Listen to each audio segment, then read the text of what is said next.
Hello, my dear students. মই তোমালোকৰ মৰমৰ স্পোকেন ইংলিছৰ স্যাৰ হেমন্ত ডেকা।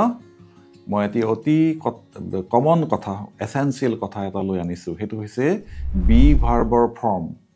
এই সংক্ৰান্তত মই দেখো যে বহুত লৰা ছোৱালীৰে এটা ক্লিয়াৰ কনসেপ্ট নাথাকে।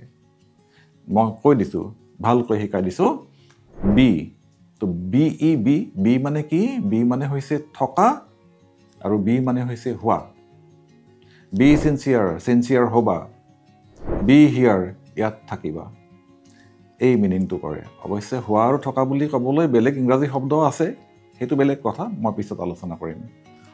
তো কি হয় বি ভাৰ্বৰ ফৰ্ম, এই ফৰ্ম বস্তুটো কি আমি এতিয়া প্ৰেজেন্ট ফৰ্ম বি ভাৰ্বৰ প্ৰেজেন্ট ফৰ্ম কি?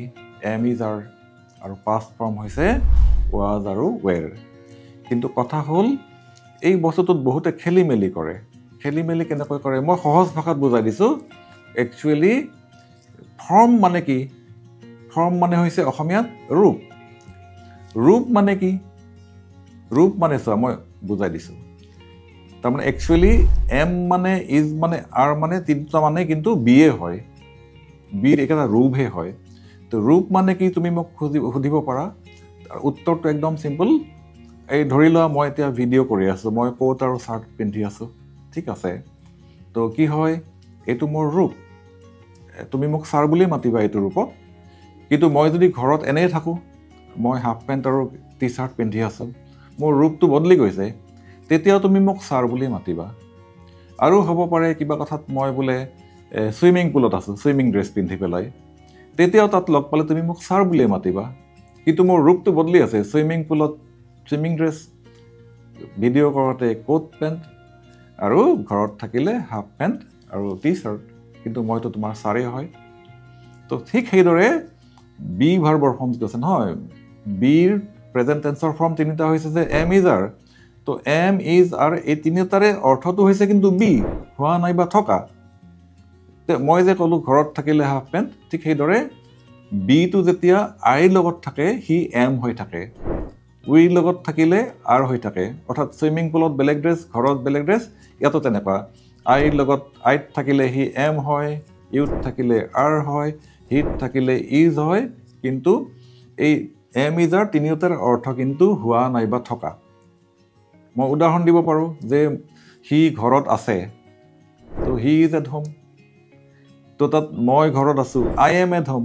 কিন্তু সেই এম মানে থকা, ইজ মানে থকা, কথাটো তেনেকুৱা। আৰু হোৱা অৰ্থত কি হয়, আমি অসমীয়াত বিশেষকৈ আমি এই হোৱা যিটো অৰ্থ এইটো কিছুমান জাগাত ব্যৱহাৰ কৰোঁ, কিছুমানত নকৰোঁ। মই বুজাই দিছোঁ। তো তুমি কোন? তো হু আৰ ইউ? তুমি কোন? কিন্তু কথা হ'ল কি যে তো তুমি কোন, আৰু কিন্তু মই যদি অসমীয়াত কওঁ তুমি কোন হয়, হয়তো লগাব পাৰোঁ, নলগাব পাৰোঁ। সি কোন? সি কোন হয়, হয়তো লগাব পাৰোঁ, নলগাব পাৰোঁ, ঠিক আছে। কিন্তু এনেকুৱা সেন্টেন্সবিলাক ইংলিছত কিন্তু আমি এই হয়তো লগাবই লাগিব। যেনেকৈ আমি হিন্দীত লগাওঁ তুম কৌন হো, ৱহ কৌন হে, এই যে হে হো এইটো লগাওঁ, এইবিলাক বি ভাৰ্বৰ ফৰ্ম। তো অসমীয়াত কি হয়, কেতিয়াবা আমি বি ভাৰ্বৰ ফৰ্মটো ইউজ কৰোঁ, কেতিয়াবা নকৰোঁ, হয় বিশেষকৈ হয় শব্দটো। কিন্তু ইংৰাজীত আমি কৰিব লাগিব। অৰ্থাৎ মই এজন টিচাৰ হয়, হয়তো নকওঁ যেনিবা আই এম এ টিচাৰ।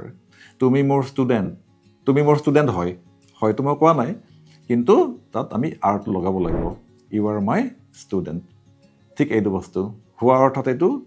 আৰু থকা অৰ্থত যদি কওঁ যে মই ঘৰত আছোঁ, আই এম এট হোম, সি ঘৰত আছে, হি ইজ এট হোম।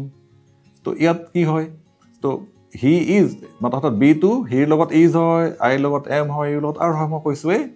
গতিকে কথাটো তুমি বুজিবলৈ চেষ্টা কৰিবা যে সি ঘৰত আছে, হি ইজ এট হোম, মই ঘৰত আছোঁ, আই এম এট হোম।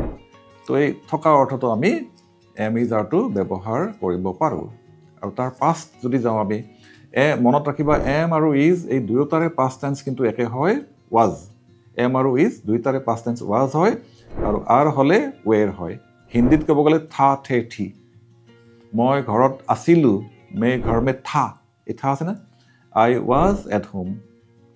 তুমি ঘৰত আছিলা, ইউ ৱেৰ হৈ যাব এইটো পাষ্টত, ইউ ৱেৰ এট হোম। সি ঘৰত আছিল, হি ৱাজ এট হোম, তেনেকুৱা। আৰু ঠিক সেইদৰে মই চিনচিয়াৰ আছিলোঁ, আই ৱাজ চিনচিয়াৰ। হি চিনচিয়াৰ আছিল, হি ৱাজ চিনচিয়াৰ। সিহঁত চিনচিয়াৰ আছিল, দে ৱেৰ চিনচিয়াৰ। তো এনেকুৱা কথাটো হয়।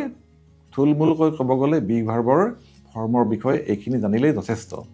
এইটো ভিডিঅ'ত মই ইমানেই এটা সামৰিব খুজিম মই। থেংক ইউ ছ' মাছ। ভাল লাগিলে শ্বেয়াৰ কৰিবা। অ'কে, বাই।